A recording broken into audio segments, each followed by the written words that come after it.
Jesus made friends with all the wrong people. You know why? It's because he is no respecter of persons. I heard that as a new Christian and wondered, what does that mean, no respecter of persons? You know what it means?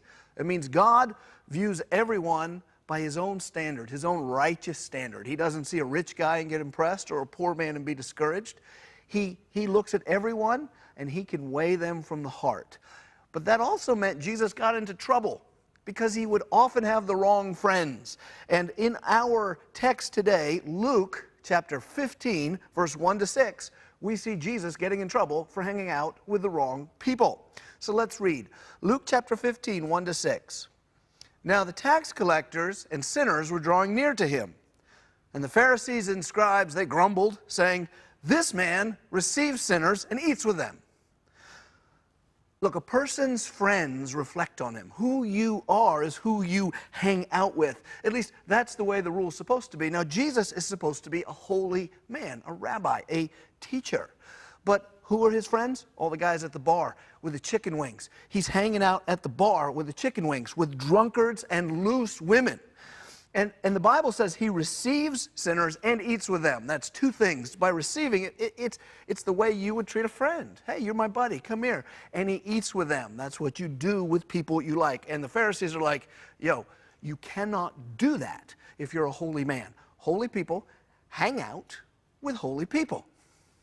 Let's go on. Verse 3. So he told them this parable. You see, Jesus knew what they were thinking, and this was a teachable moment for them. He told them this parable. What man of you, he said, having 100 sheep, if he lost one of them, does not leave the 99 in the open country and go after the one that is lost until he finds it? It's a very simple question. You have 100 sheep. All 100 matter to you. They all have a value to you. If one gets away, you don't go, I got 99 more. You go find it. Verse 5, and when he has found it, he lays it on his shoulders rejoicing.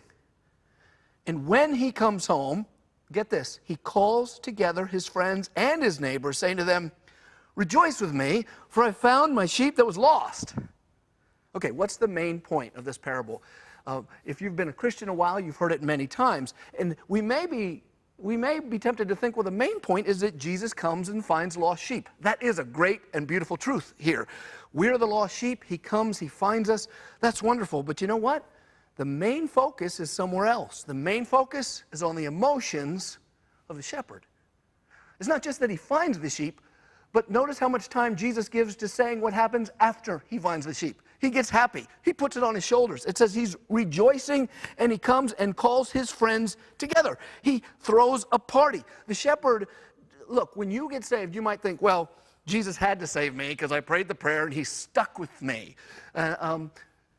Jesus does not save you and go, well, you owe me. I laid down my life for you. I don't know if I like you that much, but I guess I'm stuck with you. No, he doesn't say that. Instead, he says, according to this text, party time. He calls his friends together. Why does he do that? Jesus delights in you. He gets happy with you. Jesus is happy to have you. He receives you. He eats with you. Listen, it's a tough world. Some people are going to hate you, and there's nothing you can do about it. I'm sure you're a nice person, but some people just won't like you. Some people will reject you, and sometimes some people will hurt you very badly, betray you. Even parents can sometimes push you away. But Jesus Christ is excited to be called your friend. That's what got him in trouble, hanging out with those sinners.